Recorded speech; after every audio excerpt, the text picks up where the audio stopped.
Bapak Ibu jemaat dimanapun Bapak Ibu Saudara berada, dari Sabang sampai Merauke, hari ini kita bersyukur karena hari ini kita kembali bisa melakukan ibadah. Karena itu mari kita memulai ibadah kita pada hari ini dengan satu sukacita di dalam hati kita. Dan setiap puji-pujian yang kita naikkan, mari kita nyanyikan keluar dari dalam hati kita. Sebelum kita tepat memulai ibadah ini, saya mau mengajak kita semua untuk menikmati satu pujian yang sederhana, yang memberikan kepada kita satu motivasi seluruh hidup kita, dari awal sampai Tuhan memanggil kita. Biarlah itu selalu untukmu, Yesus.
bersaat teduh.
Sesungguhnya pengakuan kita di dalam ibadah pada hari ini, bahwa pertolongan kita datangnya dari Tuhan yang telah menjadikan langit, bumi, laut, darat, dan beserta isinya. Dialah Tuhan yang tidak pernah meninggalkan perbuatan tangannya, yang memelihara dengan kasih setianya. Turunlah atas kita sekalian kasih karunia, rahmat, dan damai sejahtera dari Allah Bapa kita dan di dalam anaknya Tuhan Yesus Kristus. Amin.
Dengarkanlah nats pembimbing untuk kita pada minggu pagi ini.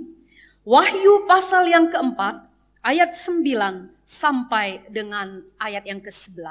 Demikian bunyi firman Tuhan. Dan setiap kali makhluk-makhluk itu mempersembahkan puji-pujian dan hormat dan ucapan syukur kepada Dia yang duduk di atas tahta itu dan yang hidup selama-lamanya, maka tersungkurlah ke-24 tua-tua itu di hadapan Dia yang duduk di atas tahta itu. Dan mereka menyembah Dia yang hidup sampai selama-lamanya. Dan mereka melemparkan mahkotanya di hadapan tahta itu sambil berkata, Ya Tuhan dan Allah kami, Engkau layak menerima puji-pujian dan hormat dan kuasa. Sebab Engkau telah menciptakan segala sesuatu, dan oleh karena kehendak-Mu, semuanya itu ada dan diciptakan. Mari kawan-kawan, nyanyi gembira, perdengarkan puji-pujian untuk Tuhan.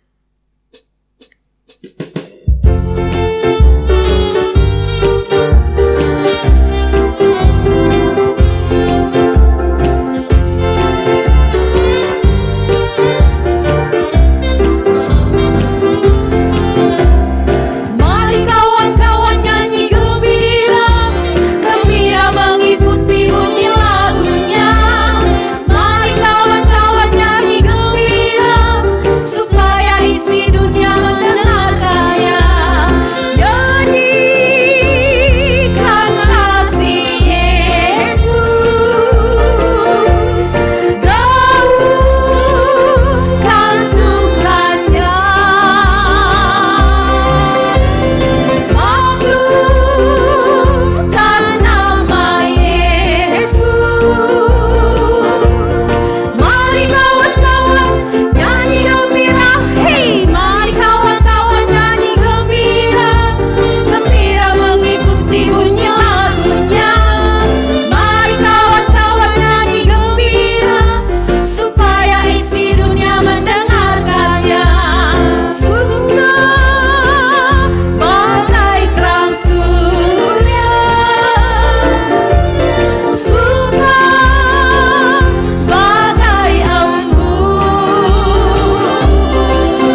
Hari ini hukum Tuhan berbicara untuk kita. 2 Korintus pasal yang ke-6 ayat yang ke-17. Demikian bunyi hukum Tuhan. Sebab itu, keluarlah kamu dari antara mereka dan pisahkanlah dirimu dari mereka, firman Tuhan. Dan janganlah menjamah apa yang najis, maka aku akan menerima kamu. Berhadapan dengan hukum Tuhan ini, mari kita datang di hadapan Dia. Sesungguhnya kita ini adalah manusia yang berlumuran dosa. Kita harus datang kepada Dia. Mohon Allah mengampuni kita.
Kami berlumuran dosa. Kami berlumuran dosa.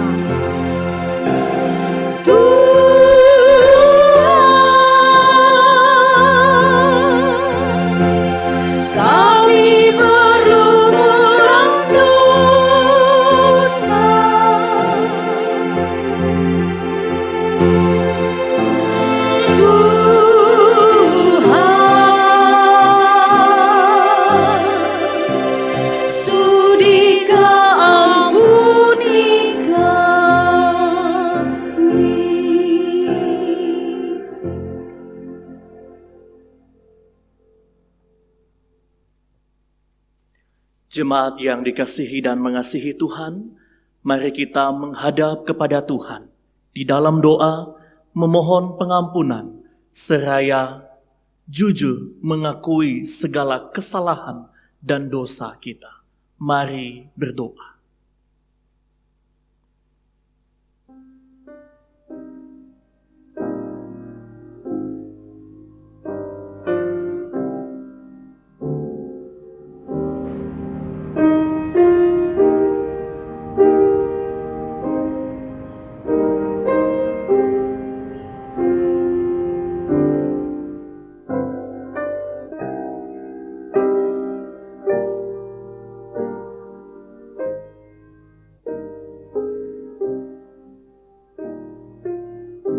Di muka Tuhan Yesus, kepadamu ya Allah pencipta dan pemilik kehidupan kami. Setiap kami jemaat-Mu ada duduk, bertelut bersimpuh di hadapan Tuhan. Saat ini kami datang dengan segala keberadaan kami.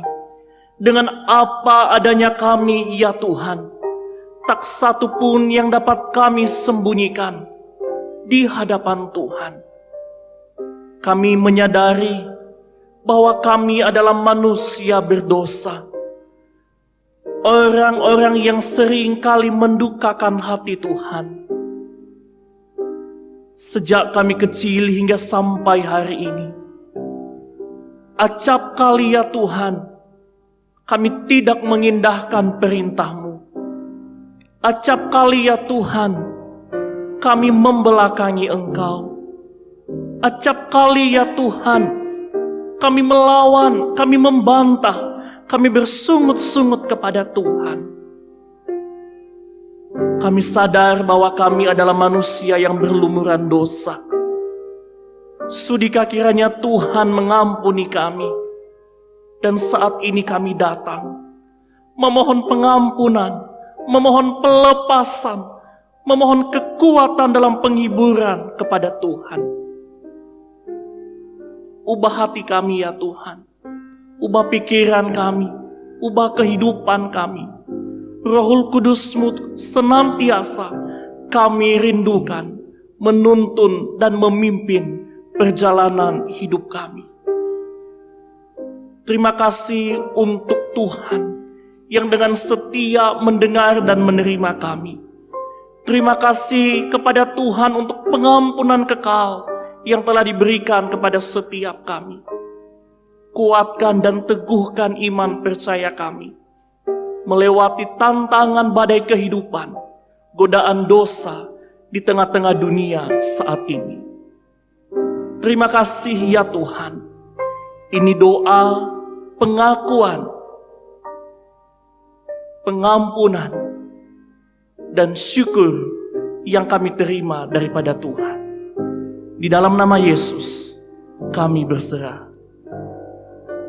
Amin. Bagi setiap kita, jemaat Tuhan yang telah mengaku dosa di hadapan Tuhan, dengarlah berita anugerah dari Efesus pasal 2, ayat 8 dan 9, beginilah firman Tuhan. Sebab karena kasih karunia kamu diselamatkan oleh iman. Itu bukan hasil usahamu, tetapi pemberian Allah. Itu bukan hasil pekerjaanmu. Jangan ada orang yang memegahkan diri. Amin. Berita anugerah sudah disampaikan kepada kita. Kita akan meresponi berita anugerah itu dengan satu pujian yang menceritakan tentang pelayanan Tuhan Yesus selama dia melayani di muka bumi ini. Ada begitu banyak mujizat yang dia lakukan. Dan pada prinsipnya adalah Yesus datang, kuasa iblis hancurlah. Yesus datang.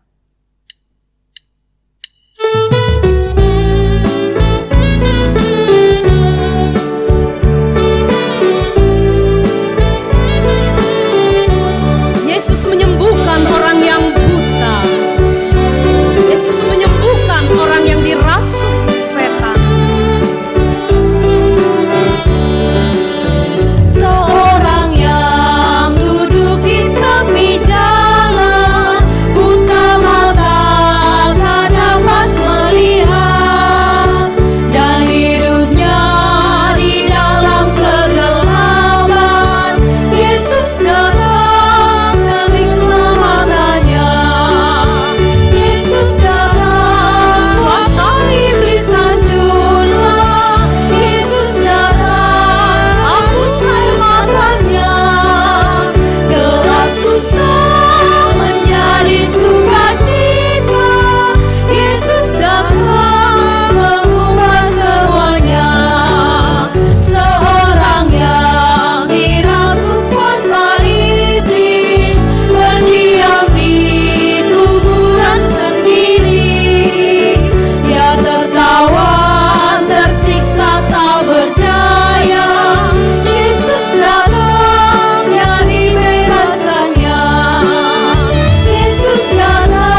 sanggup mengubah kita.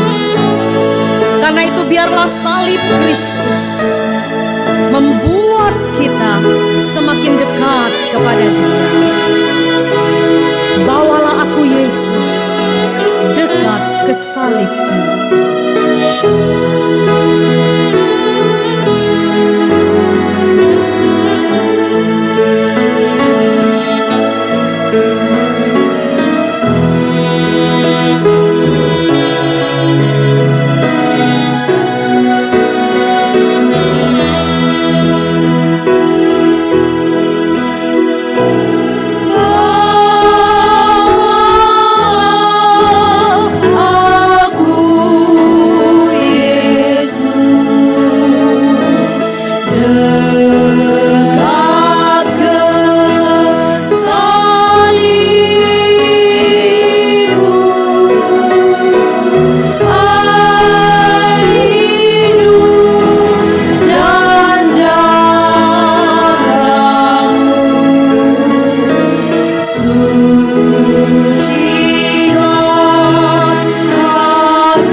Jemaat, mari kita berdoa. Bapa kami di dalam sorga, kepada Dikau sajalah kami sujud menyembah dan mengakui bahwa Dikaulah Tuhan atas hidup kami. Kami berterima kasih karena Tuhan yang telah menebus kami adalah Tuhan yang memberikan kepada kami hati yang mencari-Mu, hati yang datang kepada Dikau. Dan di pagi hari ini Tuhan memberikan kesempatan kami untuk beribadah kepada Tuhan. Kiranya Tuhan yang menolong kami untuk dapat membaca bagian firman-Mu dan merenungkannya.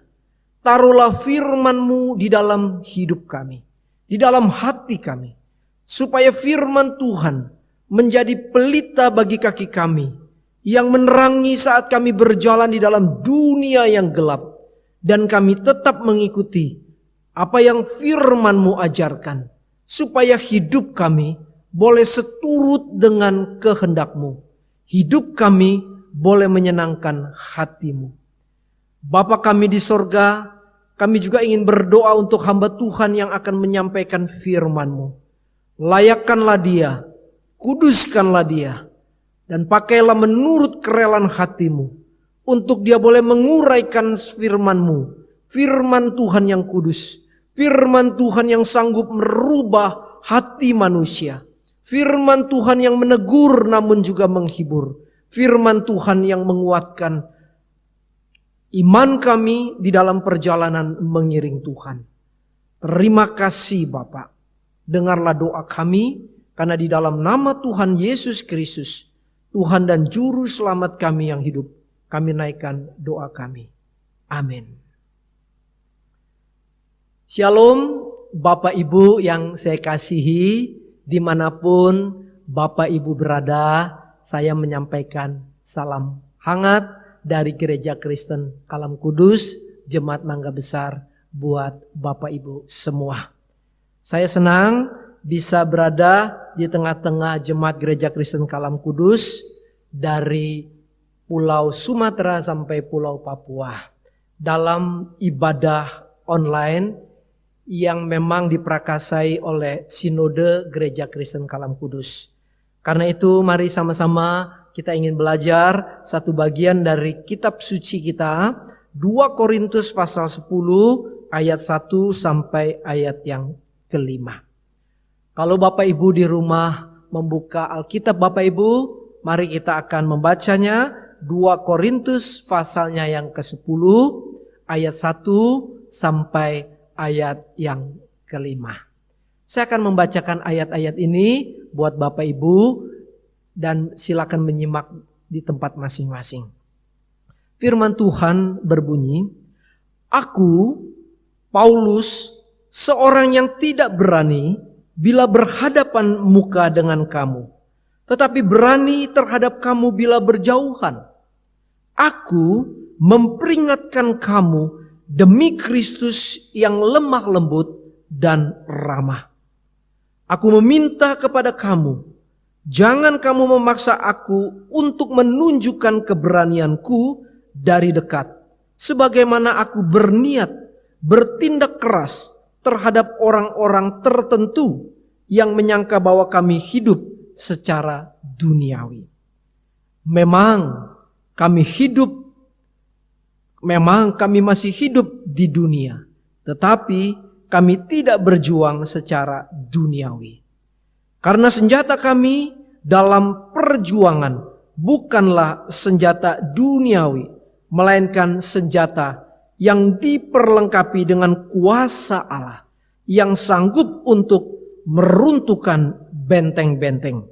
Kami mematahkan setiap siasat orang dan merubuhkan setiap kubu yang dibangun oleh keangkuhan manusia untuk menentang pengenalan akan Allah. Kami menawan segala pikiran dan menaklukkannya kepada Kristus."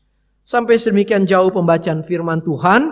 Yang berbahagia adalah kita yang membaca firman-Nya dan kita yang memelihara firman itu, yaitu dengan menaruhnya di dalam hati kita dan melakukan dalam perjalanan sehari-hari. Bapak Ibu yang terkasih di dalam Tuhan, saya tertarik dengan salah satu ilustrasi yang pernah disampaikan oleh pendeta Stephen Tong saat dia menjelaskan firman Tuhan yang terambil dari Yohanes pasal 17 tentang doa Yesus untuk murid-muridnya. Dan secara khusus di dalam ayat 15 sampai ayat 16. Firman yang menjelaskan Tuhan Yesus mengatakan kepada murid-muridnya bahwa mereka bukan dari dunia. Karena itu Ia yaitu Tuhan tidak meminta Bapa untuk mengambil mereka dari dunia, namun melindungi mereka dari yang jahat selama di dunia ini. Bapak Ibu, doa Tuhan Yesus yang dicatat oleh Yohanes adalah doa di mana Tuhan minta bahwa Bapaknya melindungi murid-muridnya. Memang murid-muridnya itu bukan dari dunia, tetapi mereka masih berada di dunia. Dan selama mereka masih berada di dunia, Tuhan berkata kepada Bapaknya bahwa Ia tidak meminta supaya Bapa mengambil mereka. Tidak, karena waktunya belum. Dan Dia meminta Bapaknya untuk melindungi saja mereka dari yang jahat selama di dunia ini. Nah Bapak Ibu, ilustrasi yang dipakai oleh Pak Stephen Tong, dia mengatakan Jepang ada melakukan pengiriman ikan-ikan bagus dengan pesawat yang melewati daerah Siberia sampai Eropa lewat Moskow. Nah, saudara-saudara, pengiriman ikan yang bagus-bagus ini memerlukan waktu lebih dari 15 jam. Saudara bisa bayangkan bahwa ikan-ikan itu ada di pesawat selama 15 jam dalam perjalanannya. Saudara, ikan-ikan itu ada di dalam konteks yang sangat tenang di dalam pesawat.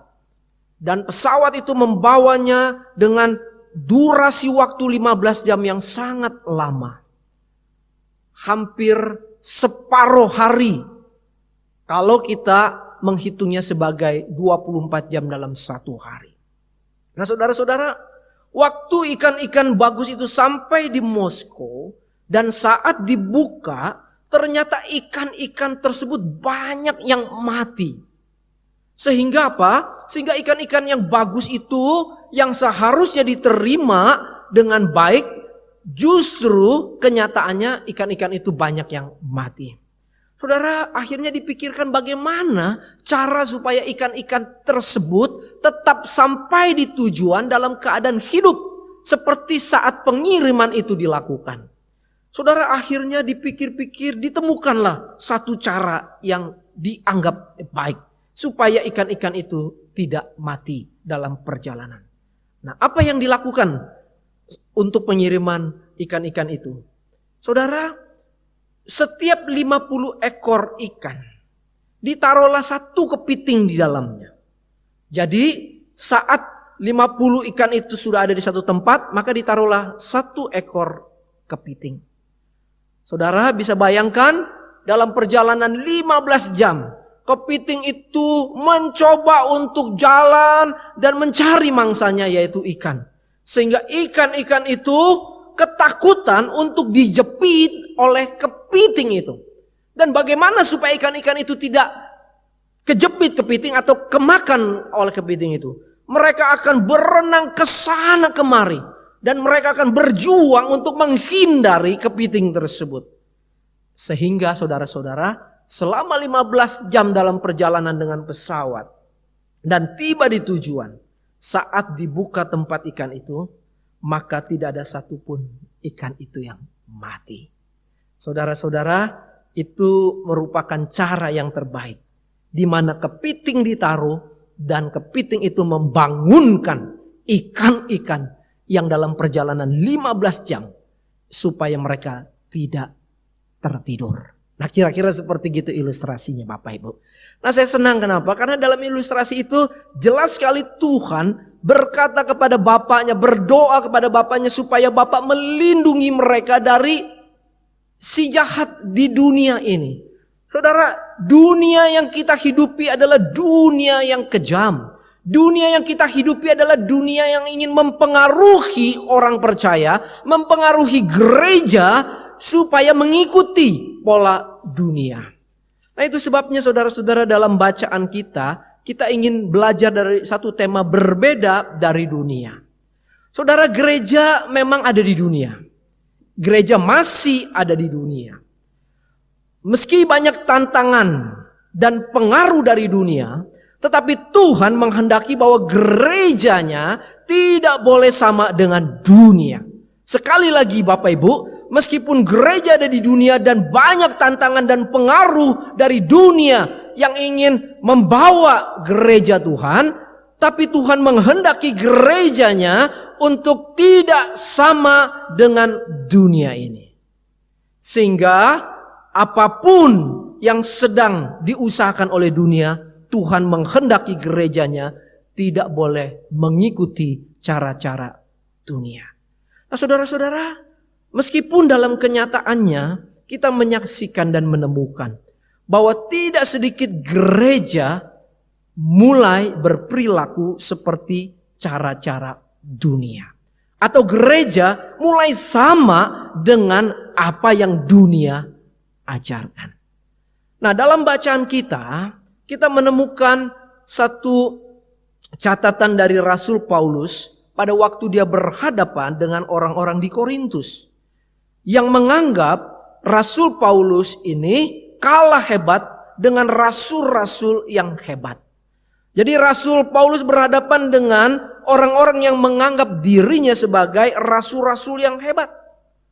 Tidak seperti Rasul Paulus yang dianggap lemah, yang dianggap penakut, serta dianggap hidup dengan cara duniawi.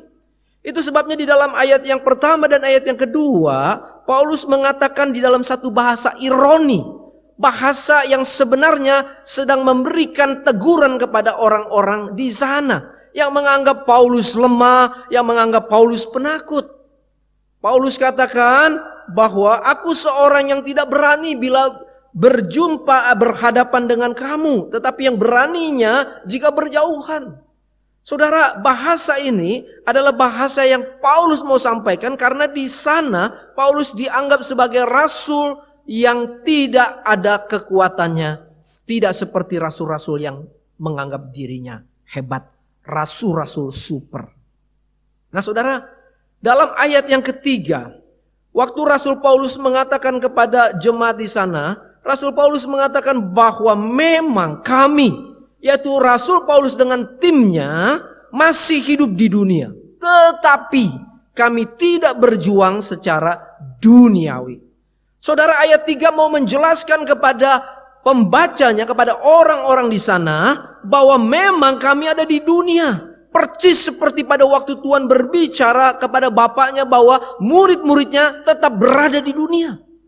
Tetapi Paulus bilang, meskipun saya ada di dunia, meskipun hidup kami masih di dunia, tetapi kami tidak berjuang, kami tidak hidup, kami tidak melakukan cara-cara seperti orang duniawi atau cara-cara duniawi. Nah, saudara, ayat ini sangat kuat menekankan bahwa Rasul Paulus dan timnya dalam pelayanan yang dilakukan oleh mereka, mereka tidak hidup dengan mengikuti pola atau cara dunia. Nah, Bapak Ibu yang terkasih di dalam Tuhan, apa yang dimaksud dengan hidup secara duniawi atau hidup mengikuti pola dunia yang Paulus katakan kami tidak hidup secara duniawi? Karena mereka menganggap Paulus dan timnya hidup secara duniawi. Nah, saudara-saudara, kalau kita membaca tulisan Rasul Paulus di dalam Efesus pasal yang ke-6, ayat 12 dan 13. Rasul Paulus menekankan bahwa orang-orang percaya berperang melawan roh-roh di udara, penghulu-penghulu dunia yang gelap.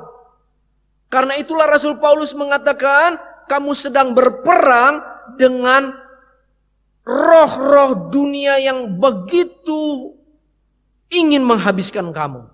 Kita tidak berjuang dengan darah dan daging yang sifatnya fana. Tetapi roh-roh di udara dan penghulu dunia yang gelap ini perlu kamu lawan. Dengan cara apa?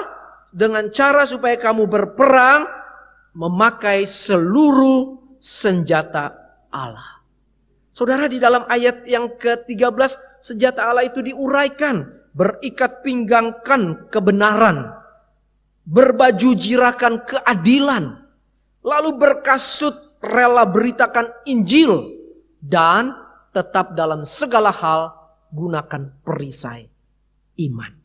Nah, saudara, pada waktu Rasul Paulus mengatakan hal demikian di dalam jemaat di Efesus, dia mau mengatakan bahwa apa yang dia lakukan untuk menghadapi peperangan dengan penghulu-penghulu dunia ini, roh-roh di udara, dia tidak berani untuk melawan dengan kekuatan manusia, dengan cara manusia, dengan kekuatan dunia yang memang tidak akan pernah menolongnya.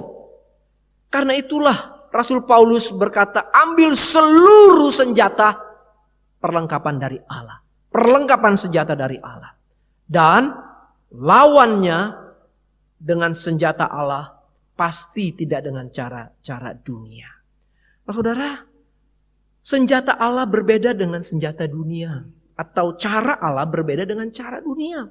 Cara dunia itu seringkali berkekuatan pada kecerdikan, pada bakat, kekayaan, keterampilan, cara berketerampilan organisasi, kefasihan berbicara, propaganda yang hebat, dan membangun karisma-karisma yang kemudian disegani, dan kepribadian-kepribadian manusia yang dianggap hebat.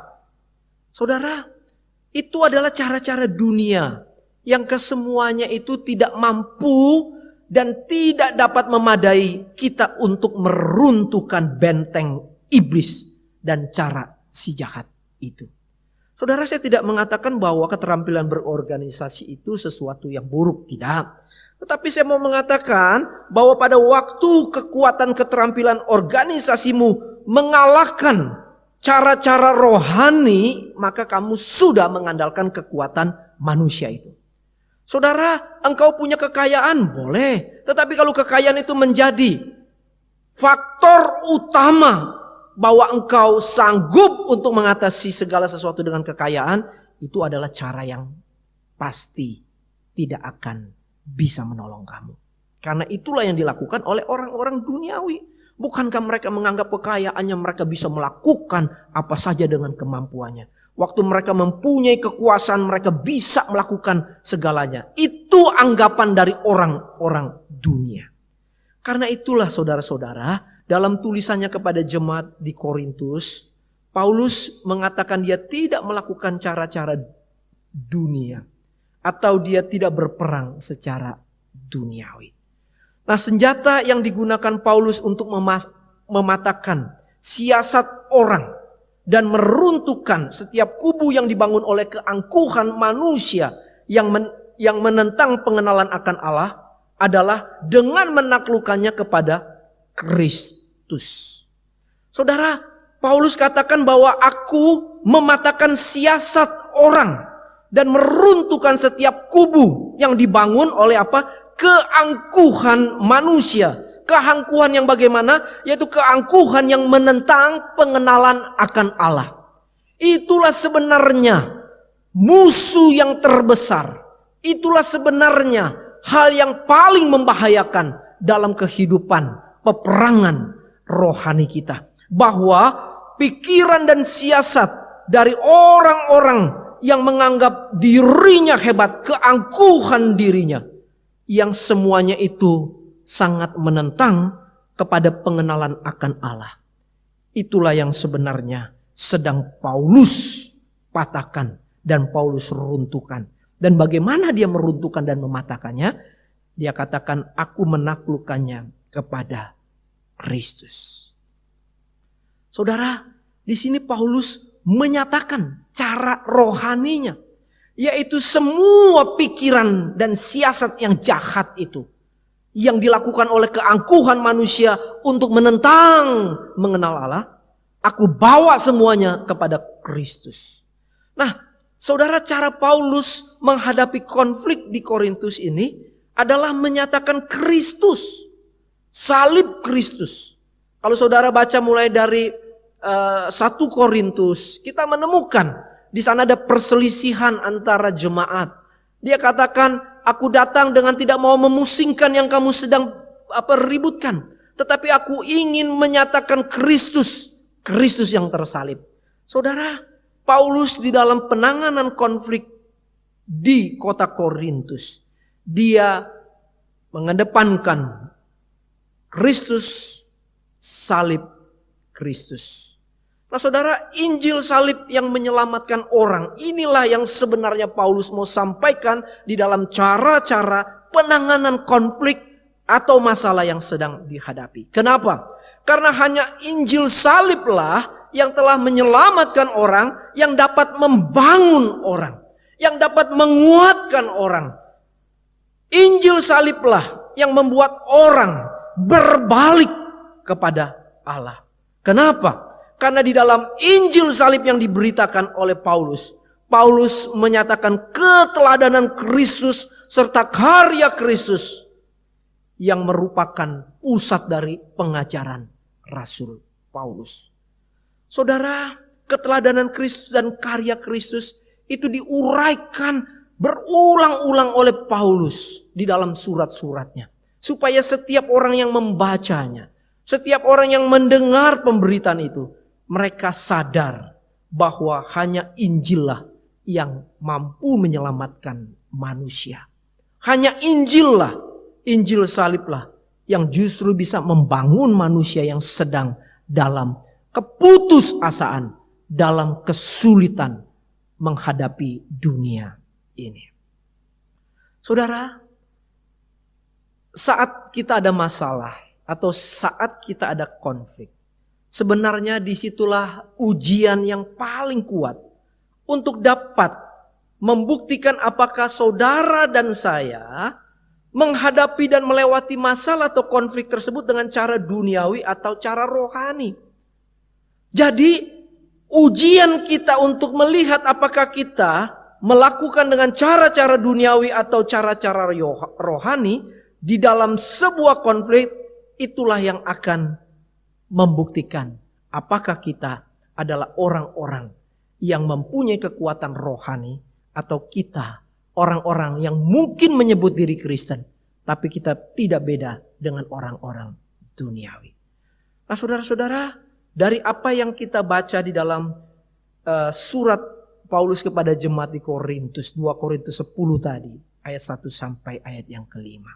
Saya ingin membawa kita di dalam aplikasi yang sederhana. Aplikasi buat kita sebagai gereja Tuhan. Ada dua hal dalam konteks ini saya ingin sampaikan kepada kita.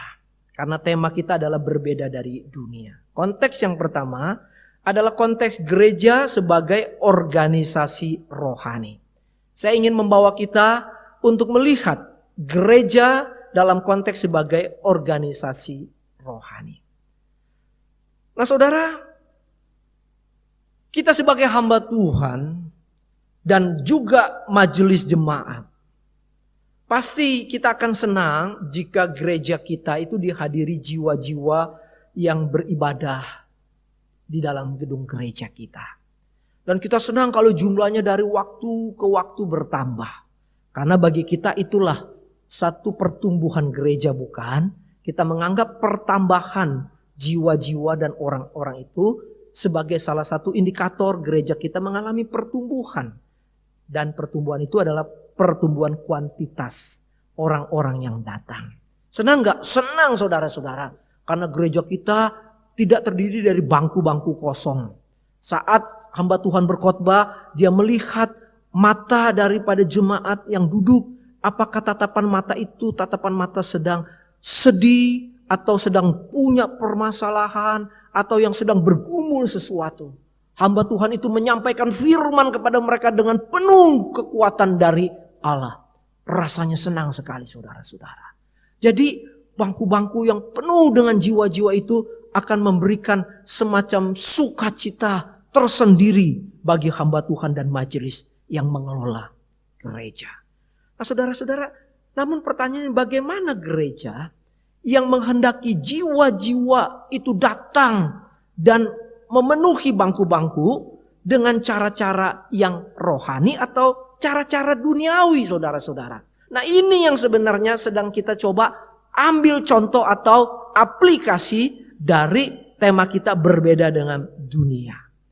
Saudara, ada berbagai upaya dilakukan oleh gereja. Salah satunya nih, bagaimana supaya gereja dihadiri oleh banyak orang.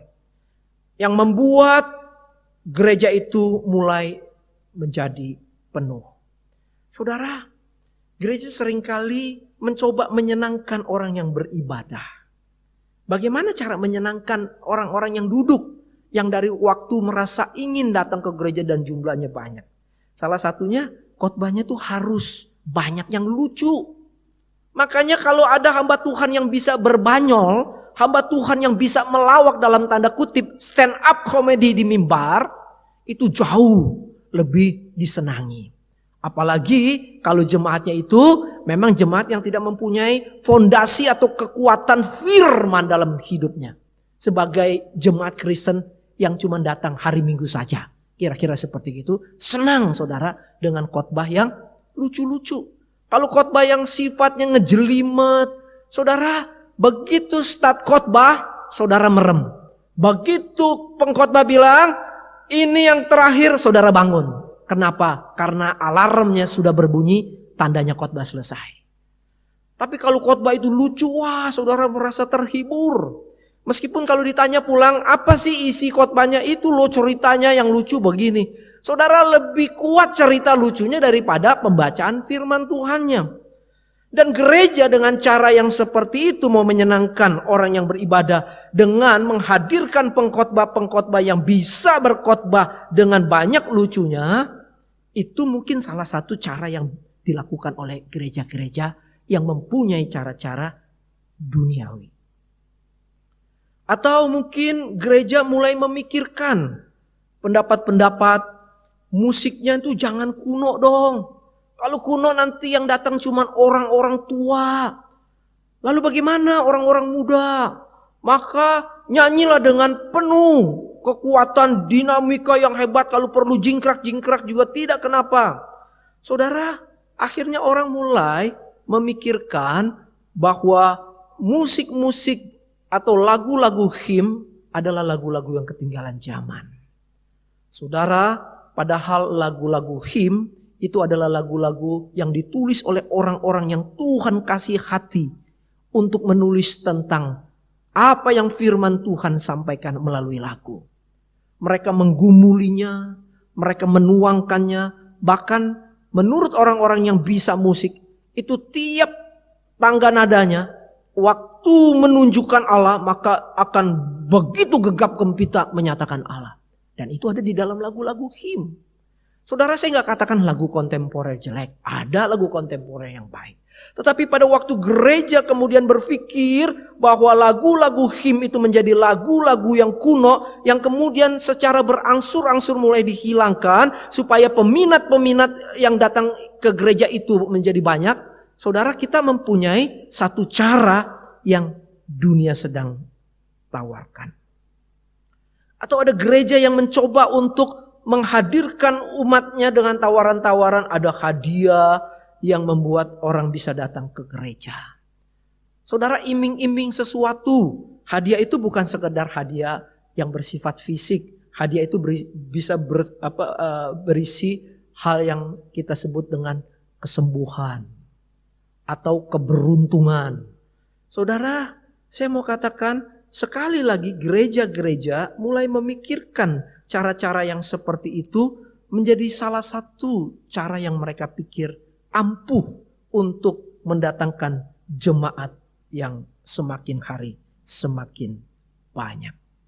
Bahkan tidak sedikit ada gereja yang mencoba menyiapkan antar jemput saudara. Sehingga jemaat bisa nyaman tinggal duduk, lalu sampai, lalu pulang duduk lagi dan sampai di rumah. Dan jemaat itu akan setia tuh nunggu supir gereja. Jam sekian supir gereja itu akan lewat di jalan ini. Lalu jam sekian supir itu akan lewat di jalan yang lain. Lalu kemudian membawa rombongan sampai ke gereja. Saudara, apakah kita nggak memikirkan cara-cara yang lain? Mengedukasi tentang bagaimana Kristus yang sungguh-sungguh telah menolong kamu, menyelamatkan kamu. Sehingga dari dirimu punya satu sukacita untuk datang beribadah kepada Tuhan. Apakah gereja memberikan kepada jemaat satu pengajaran bahwa mengikut Tuhan perlu membayar harga. Bahkan apapun yang engkau rasa sulit, waktu engkau punya kecintaan untuk bertemu Tuhan, maka engkau akan lakukan. Saudara, saya pernah praktek 1 tahun di Bogor. Jemaat di Bogor itu bukan jemaat yang the have. Kota Bogor itu berundak-undak, saudara-saudara. Sehingga kadang-kadang kita turun ke bawah lalu naik lagi ke atas, datarannya berubah-ubah. Nah saudara-saudara, ada satu jemaat yang dari lokasi gereja itu kalau dia naik kendaraan umum itu bisa 30 sampai 40 menit. Jadi saudara bisa bayangkan naik kendaraan, lalu dia berjalan kaki karena dia tidak punya uang. Dan itu dilakukan setiap minggu saudara-saudara. Dan dia bisa melewati waktu yang panjang untuk sampai ke gereja. Itu sebabnya kalau gereja jam 10, dia bisa berangkat mungkin jam 8 pagi. Dengan apa? Dengan harapan dia sampai di gereja tidak telat. Saudara, yang punya mobil sering telat. Yang punya motor juga sering telat. Ini yang jalan kaki tidak telat. Saudara, saya waktu praktek saya terharu ngelihat orang seperti itu. Saya cuman katakan luar biasa ya. Dia mau datang cari Tuhan ke gereja. Meskipun dia tidak punya uang untuk naik angkot. Karena kalau dia naik angkot, dia harus keluarkan lagi tambahan. Sementara dia mau siapkan buat persembahan. Jadi khusus itu persembahan. Saudara, waktu saya dengar cerita itu dan menyaksikan itu, saya benar-benar mengatakan, Tuhan, kalau orang memang sudah cinta Engkau, dia akan rela bayar harga. Nah, saudara-saudara, gereja memberikan edukasi gak? Pengajaran-pengajaran yang membangun. Firman Allah yang sungguh-sungguh mempunyai kualitas. Supaya jemaat benar-benar pergi ke rumah Tuhan di dalam satu kehausan, ingin bertemu dengan Tuhannya yang telah menyelamatkan. Saudara, contoh yang lainnya, apakah gereja sebagai organisasi rohani melakukan cara-cara yang rohani waktu mengalami konflik di gereja? Apakah seperti gereja mula-mula mereka melakukan doa, bahkan mereka berpuasa, mereka cari firman Tuhan supaya firman-Nya itu berbicara untuk memberikan langkah-langkah untuk menangani konflik yang terjadi. Saudara, seringkali dalam zaman sekarang yang ingin instan, kita mau sifatnya talk chair, chest plank, tunggu firman Tuhan terlalu lama, pakai lakukan doa rasanya menjadi lebih lama. Seringkali mungkin kita mulai melakukan cara-cara yang sifatnya sangat duniawi. Politik-politikan kita lakukan, saudara. Entah itu politik uang, politik kekuasaan, dan sebagainya. Saudara, dalam perjalanan saya pelayanan, saya banyak dengar cerita dari orang, ataupun saya mengalami sendiri. Bagaimana politik-politikan uang dan kuasa itu sangat nyata di gereja, saudara-saudara. Bukan di gedung DPR, saudara-saudara, tapi di gereja itu tidak terlepas ada di sana, saudara. Atau engkau mencoba untuk mengalihkan dengan cara diamkan sajalah, udahlah, lama-lama juga orang itu akan hilang dari gereja kita. Biarinin aja lah, cuekin aja. Kalau perlu jangan ajak ngomong kalau dia ke gereja. Saudara, cara-cara seperti ini adalah cara-cara yang membuat orang akhirnya mental atau terhilang di gereja. Saudara, kitab suci mengatakan waktu terjadi konflik, apakah kita tidak bisa datang untuk ngobrol dari hati ke hati? Saudara, saya punya dosen ajarkan, kalau you ada konflik, you coba ajak orang yang sedang berkonflik dengan cara berbicara, kalau perlu di salah satu kedai minum, entah itu minum kopi, sambil ngobrol apa sih yang sedang diributkan. Yuk kita cari titik temunya. Toh kita punya Kristus, masa Kristus tidak bisa menolong kita? Nah, saudara-saudara, apakah memang gereja melakukan cara-cara rohani yang kitab suci ajarkan dan yang kitab suci nyatakan melalui gereja di Yerusalem, gereja di kota-kota yang ditulis oleh rasul-rasul? Mereka berdoa, mereka sungguh-sungguh mencari wajah Tuhan. Nah, saudara, yang kedua, konteks gereja yaitu orang percaya. Saya ingin menyoroti kita sebagai jemaat atau orang percaya. Saudara, apakah kita berbeda dari dunia waktu menghadapi konflik? Saat engkau bekerja di kantor, atau saat engkau berdagang, mencari uang. Apakah saat kita menemukan masalah-masalah di sana, saudara mencoba dengan cara melobi orang-orang yang berkuasa, coba cari muka? Saudara-saudara mungkin memerlukan uang untuk memberikannya supaya engkau dimenangkan dengan cara-cara yang mungkin engkau pakai halus tapi tetap dengan kekuatan uang. Saudara, politik menjebak, menjatuhkan orang, itu adalah politik-politik yang sering kita jumpai di dunia ini. Apakah kita orang percaya melakukannya juga? Atau orang percaya kemudian ikut-ikutan juga? Saudara, saya mendengar ada satu gereja yang waktu mengurus izin bangunan, dia tidak pakai sogok-sogokan. Memang agak lama, tetapi keluar juga. Saudara, waktu Mangga Besar lagi renovasi, kita didatangi oleh orang-orang yang petugas lapangan. Saya sama majelis pergi ke kantor di kota. Saya bicarakan tentang pergumulan gereja yang sudah mulai rapuh atap-atapnya, tulang-tulangnya. Nanti kalau rubuh susah. Makanya kami renov, kami bilang. Jadi ini buat gereja, Pak. Ini adalah rumah ibadah. Saya ceritakan, tolong Bapak pahami.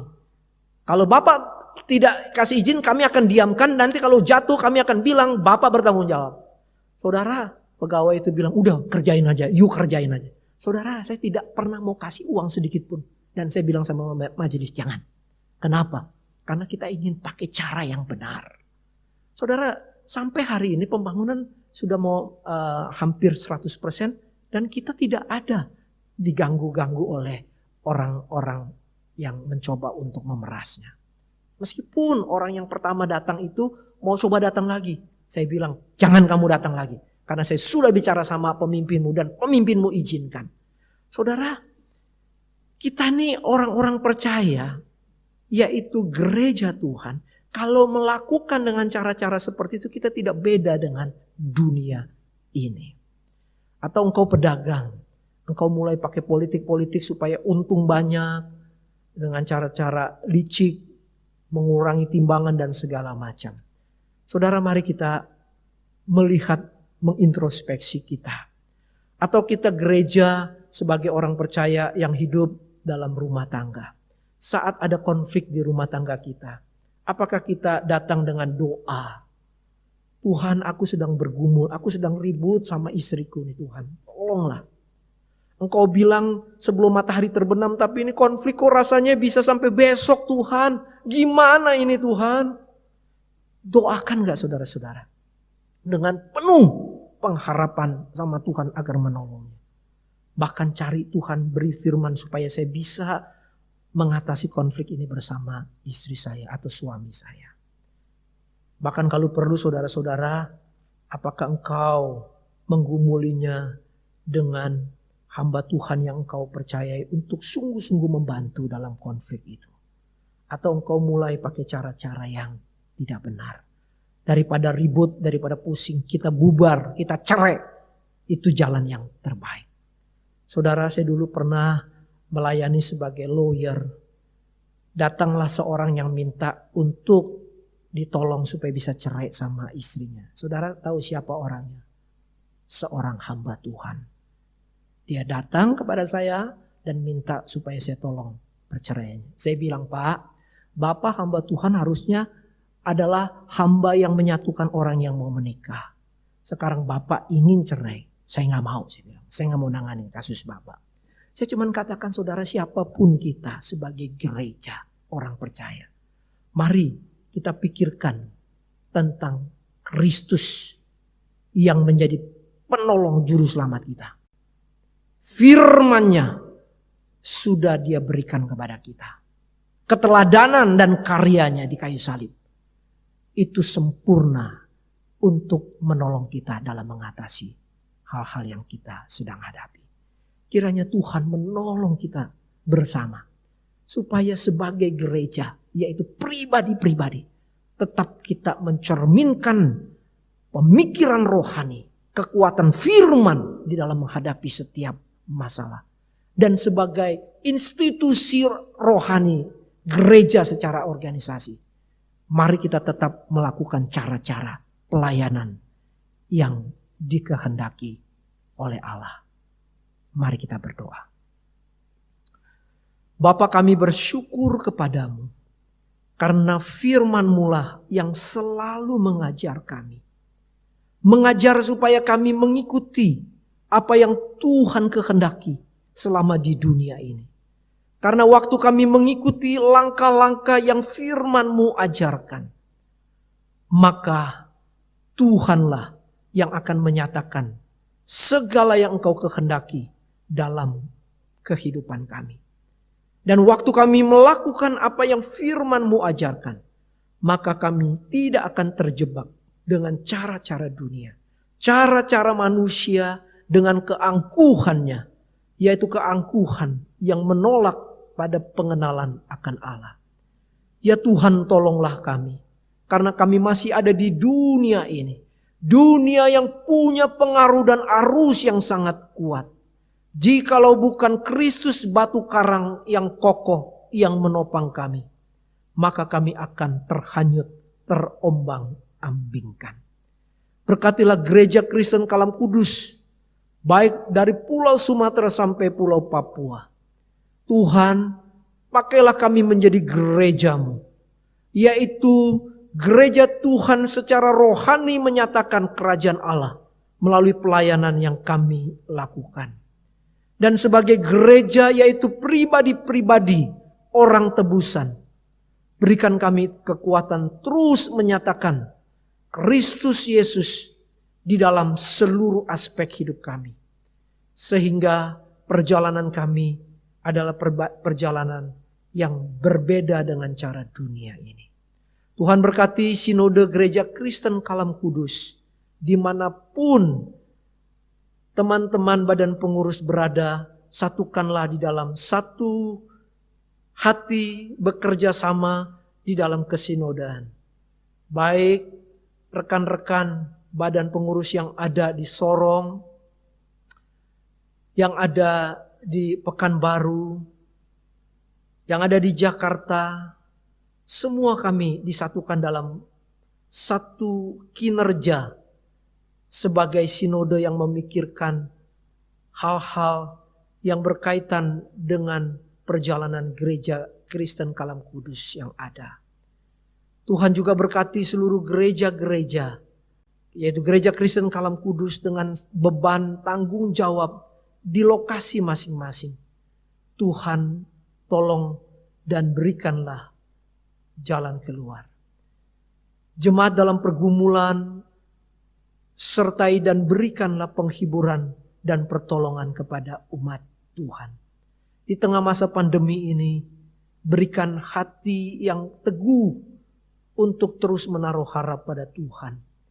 Dan biarlah iman kami kepada Engkau membawa kami untuk meyakini bahwa Tuhan yang menyertai adalah Tuhan yang tidak akan meninggalkan kami di dalam badai yang paling susah sekalipun, yaitu di dalam pandemi yang sedang kami hadapi. Pemerintah kami dalam upaya untuk menanggulangi masalah COVID-19, Tuhan tolong berikan kepada mereka kekuatan kesehatan di semua lini, baik pusat maupun daerah. Berikanlah pemimpin-pemimpin kami kesehatan untuk bekerja mengatasi masalah yang terberat ini. Ya Tuhan, berikanlah juga penemuan vaksin yang dibutuhkan supaya kami dapat kembali beraktivitas secara normal, baik dalam pelayanan, pekerjaan, dan aktivitas sosial kami. Terima kasih Bapa, dengarlah doa kami. Karena di dalam nama Tuhan Yesus Kristus, Tuhan yang adalah kepala gereja kami berdoa. Amin. Mari kita mengikrarkan pengakuan iman rasuli kita sedemikian. Aku percaya kepada Allah, Bapa yang Maha Kuasa, Khalik langit dan bumi, dan kepada Yesus Kristus anaknya yang tunggal Tuhan kita, yang dikandung dari Roh Kudus, lahir dari anak darah Maria, yang menderita sengsara di bawah pemerintahan Pontius Pilatus, disalibkan, mati dan dikuburkan, turun ke dalam kerajaan maut. Pada hari yang ketiga, bangkit pula dari antara orang mati, naik ke surga, duduk di sebelah kanan Allah, Bapa yang Maha Kuasa. Dan dari sana ia akan datang untuk menghakimi orang yang hidup dan yang mati. Aku percaya kepada Roh Kudus, gereja yang kudus dan am, persekutuan orang kudus, pengampunan dosa, kebangkitan tubuh, dan hidup yang kekal. Amin. Sekarang saatnya kita akan memberikan persembahan kita yang sesungguhnya berasal dari Tuhan juga. Karena itu Bapak Ibu yang ingin memberikan persembahan di gereja masing-masing, silakan memberikannya atau bisa juga mentransfernya lewat nomor rekening dari gereja masing-masing. Karena itu kita mau menyanyikan satu pujian. Kasih Allah itu sungguh besar yang membuat kita mampu membawa persembahan kita hari ini. Kasih-Nya besar.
Lagu ini dalam bahasa Mandarin.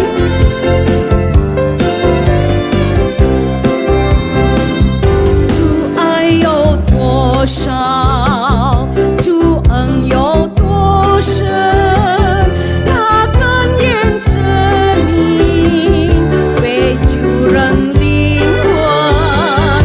Tu ai you duo shao, tu en you duo shen。思想，我心感恩。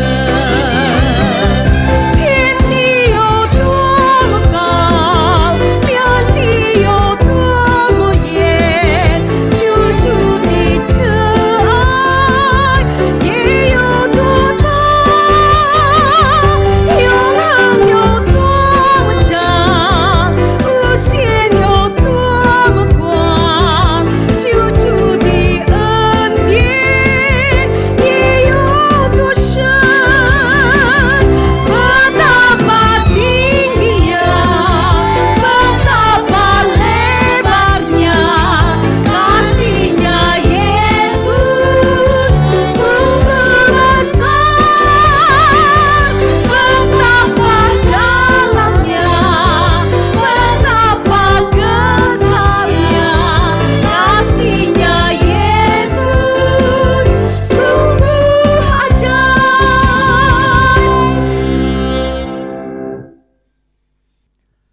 Mari jemaat Tuhan, kita akan membawa persembahan syukur kita kepada Tuhan di dalam doa. Bapa kami di dalam surga, tak henti-hentinya kami bersyukur kepada Tuhan dengan segala cinta, kasih, dan kesetiaan Tuhan yang tak pernah berkesudahan di dalam setiap kehidupan kami. Kami bersyukur untuk segala berkat yang boleh kami terima, boleh kami nikmati oleh karena Tuhan begitu amat baik dalam hidup kami. Berkat-berkat jasmani dan juga berkat rohani yang membawa kami untuk semakin melihat dan mengagungkan Tuhan yang besar atas hidup setiap kami. Pada saat ini ya Tuhan, setiap kami dari anak-anak-Mu telah mengumpulkan persembahan syukur kami kepada Tuhan. Kami berdoa kiranya persembahan yang kami bawa pada hari ini menjadi dupa yang berbau harum di hadapan Tuhan. Dan kiranya sungguh Tuhan berkenan untuk menerima persembahan kami. Kami berdoa untuk setiap anak-anak Tuhan yang akan mengelola persembahan ini. Tuhan berikan hikmat dan kekuatan daripada Engkau, sehingga sungguh ya Bapa, persembahan ini boleh digunakan untuk memperluas kerajaan Allah di bumi ini melalui bidang-bidang pelayanan di unit-unit gereja masing-masing. Terima kasih ya Tuhan. Kami terus berdoa untuk tiap-tiap pekerjaan, usaha dan pelayanan seluruh jemaat-Mu. Berkati mereka dengan segala yang baik yang datangnya daripada Tuhan. Dan biarlah hidup jemaat-Mu boleh semakin hari semakin bertumbuh di dalam Tuhan. Pada saat ini juga ya Bapa, kami datang untuk berseru kepada Engkau. Kami berdoa untuk seluruh unit Gereja Kristen Kalam Kudus yang ada di seluruh Indonesia. Di tengah-tengah kondisi yang belum begitu baik saat ini, oh Tuhan Yesus Allah yang hidup, banyak tantangan, banyak kesulitan yang kami hadapi. Tetapi kami percaya bahwa ada Tuhan yang sanggup dan mampu menolong setiap kami. Ya Bapa di surga, kiranya Engkau memberikan hikmat dan kemampuan yang sungguh-sungguh datangnya daripada Tuhan atas setiap hamba-hamba Tuhan, atas setiap pemimpin-pemimpin gereja, atas setiap aktivis ataupun majelis, sehingga tiap-tiap kami Bapa dapat menangkap apa yang menjadi isi hati Tuhan bagi gereja-Mu di tengah-tengah pandemi hari ini. Bapa di dalam surga, pada saat ini juga ya Tuhan, kami berdoa untuk bangsa dan negara kami Indonesia, untuk pemimpin-pemimpin negeri kami, mulai dari pusat hingga ke daerah-daerah, mereka yang tengah berjuang untuk bisa menemukan satu titik terang dalam jalan keputusan untuk mengatasi pandemi yang tengah kami hadapi saat ini. Kiranya sungguh ya Bapa, sekali lagi kemurahan dan belas kasihan Tuhan, itulah yang Engkau nyatakan bagi bangsa dan negara kami. Saudara-saudara kami, tenaga medis, mereka yang ada di garda terdepan, kami juga serahkan mereka ke dalam tangan-Mu. Oh Tuhan Yesus Allah yang hidup, Engkau sendiri yang terus boleh memakai mereka menjadi perpanjangan tangan Tuhan. Bahkan setiap saudara-saudara kami yang menjadi pasien saat ini, dimanapun mereka dirawat, kiranya sungguh Tuhan, Engkau sendiri yang boleh menolong dan memampukan setiap mereka. Dan setiap kami, warga negara Indonesia, Tuhan juga berikan kami satu kekuatan untuk kami taat kepada Tuhan dan taat kepada pemerintah kami. Terima kasih ya Tuhan, hati kami begitu tenang, karena kami punya Tuhan yang sanggup menolong dan menopang kehidupan kami. Ini doa, syukur, dan syafaat kami. Di dalam nama Tuhan Yesus Kristus, kami menyerahkan ini semua. Amin. Bapak Ibu Jemaat, kita ada di penghujung ibadah kita. Kita sudah mendengarkan firman Tuhan. Kita juga sudah memuji-muji nama Tuhan. Mengembalikan berkat yang Tuhan berikan kepada kita. Hidup di dunia ini, apalagi ketika kita harus berbeda dari dunia, bukan satu hal yang gampang. Tapi tekad kita adalah, saya mau iring Yesus sampai selama-lamanya. Karena dunia ini bukanlah rumah kita. Satu hari kita akan pergi ke kediaman abadi kita, tempat yang sesungguhnya.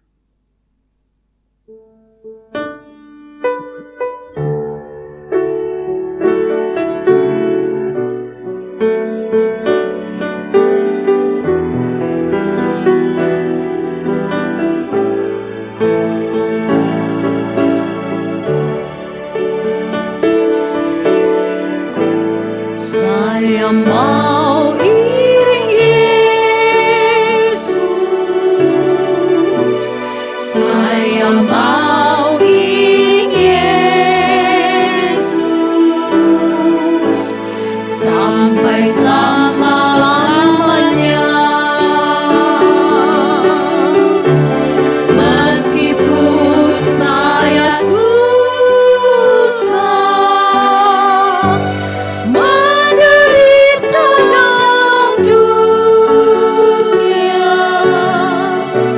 saya mau iring Yesus sampai selama-lamanya.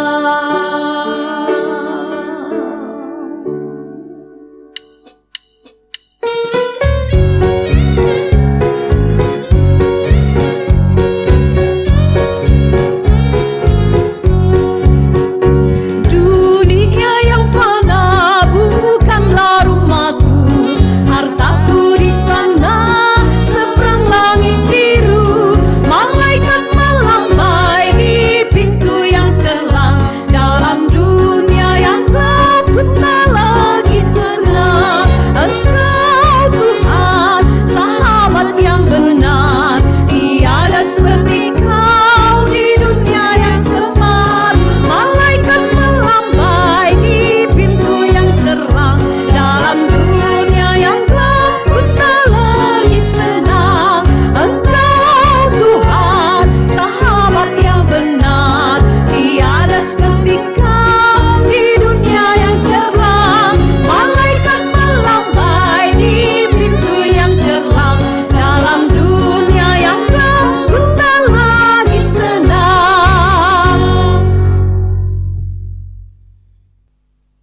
Jemaat, sekarang arahkanlah hatimu kepada Tuhan.